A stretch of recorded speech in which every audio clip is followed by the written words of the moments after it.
In this video, we will discuss about this PD-L1 stable expression and the role of glycosylation in the cancer cells, how they are related, and in the cancer cells, how this PD-L1 expressed stably.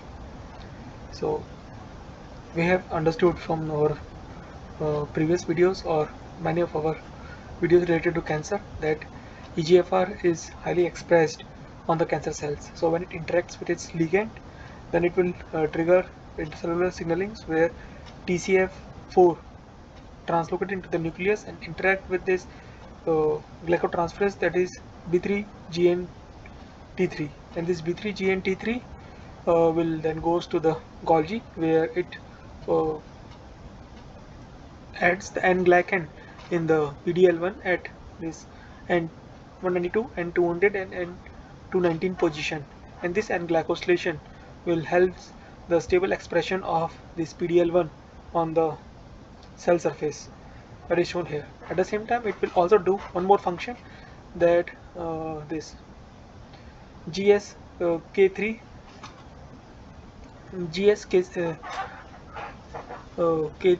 K3, what it will does is it has a role towards this proteasomal degradation of PD-L1.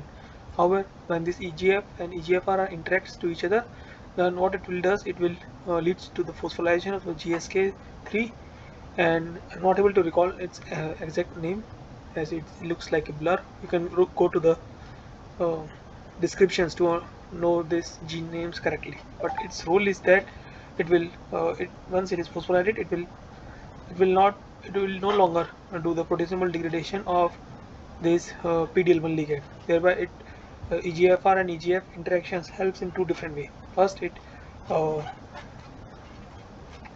facilitate BC3GN expressions and prevent, and the second is that it prevent the proteasomal degradations of this PD-L1. So both of them finally leads to the stable expression of this PD-L1 on the cell surface. And the next way that this PD-L1 are expressed is this IL-6 interactions with this IL-6 receptors. IL-6 are usually found in excess amount in the tumor microenvironment.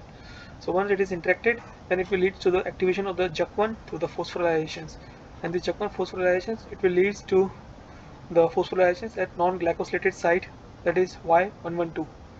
Threonine at 112 is phosphorylated, and this phosphorylated threonine 112 will translocate it into the endoplasmic reticulum, where it will interact with this enzyme STT3A to lead to the addition of this N-glycan precursor, that is glucose 3 mannose 9 and GLcNAc2.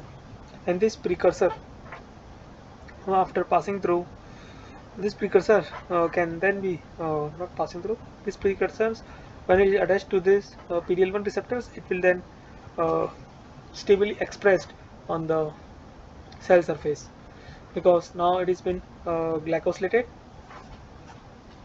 and that helps in the stable expression on the cell surface.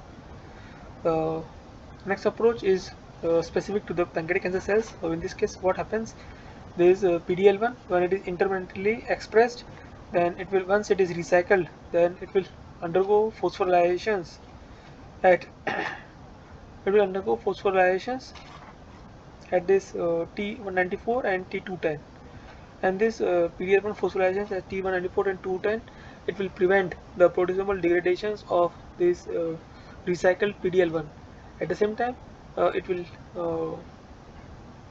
in the pancreatic cancer cells, it will prevent the phosphorylations at this serine 195 position. The serine phosphorylations at 195 position will cause this PD-L1 to recycle back into the cells.